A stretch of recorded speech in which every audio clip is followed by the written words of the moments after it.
तुम्ही जर नगरसेवक झाला तर प्रभागाचा विकास कशा पद्धतीने करता? नगरसेवक झालो म्हणजे मी ज्या वेळेला मागेही नगरसेवक झालो त्यावेळेला माझ्या प्रभागातल्या ज्या ज्या रस्त्यांच्या प्रमुख समस्या होत्या, गटरीच्या काही प्रमुख समस्या होत्या, या आम्ही जवळजवळ आता 70% या ठिकाणी आम्ही मार्गी लावल्या जुन्या प्रभाग रचनेनुसार. तर नवीन प्रभाग रचनेमध्ये ज्या ज्या अजून काही समस्या असतील, जुन्यातल्या पण काही राहिलेल्या असतील, आता आम्ही रस्ते प्रस्तावित करून ठेवलेले आहेत, काही गटरी आम्ही प्रस्तावित करून ठेवलेल्या आहेत.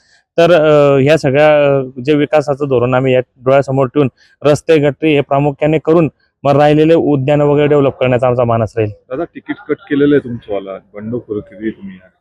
तरी बंडखोरी केल्यानंतर तुमच्यावर बंडखोरीची कारवाई देखील झालेली आहे.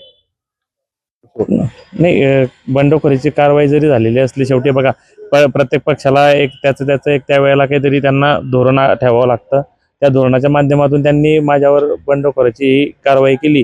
पण मी नक्कीच जनकौल माझ्या बाजूने असल्या कारणाने मी या ठिकाणी माझं यश नक्की मिळवेल असा माझा विश्वास आहे. आता विद्यमान नगरसेवकाचं तिकीट करून या ठिकाणी माजी मंत्र्याला या ठिकाणी पुत्राला या ठिकाणी उमेदवारी दिलेली, कसं बघता? आव्हान आहे. हे पुत्रप्रेमामुळे पोटी या ठिकाणी एक निष्ठावंत कार्यकर्त्याचा बळी जातोय.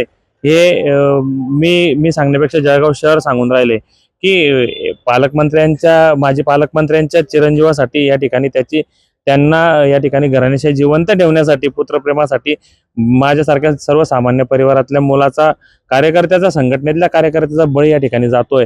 ही एक मोठी शोकांतिका आहे माझ्यासाठी. देवेंद्र फडणवीसांनी बोललं होतं की घराणेशाही चालणार नाही. फडणवीस साहेबांनी ज्या वेळेला सांगितलं की घराणेशाही चालणार नाही, पण आता फडणवीस साहेब, देवेंद्र भाऊंनी काय असे म्हटलं होतं की ठीक आहे, ज्या ठिकाणी अपवादात्मक काही परिस्थिती असेल की त्या ठिकाणी तसा उमेदवार नसेल तर त्या ठिकाणी ते कॉम्प्रोमाइज केली.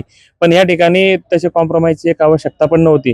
म्हणजे मेरिटमध्ये असून सर्वपरीने आम्ही या ठिकाणी जनतेमध्ये असून या ठिकाणी तेही दुसऱ्या पक्षाच्या उमेदवारासाठी एक संघटनेच्या कार्यकर्त्याचा बळी जातोय, ही एक वाईट वाटतंय. तुम्ही कसं बघता, जर भाजपची दुसऱ्या कॅन्डिडेटला प्रतिनिधित्व दिलं असतं तुम्ही काय केलं?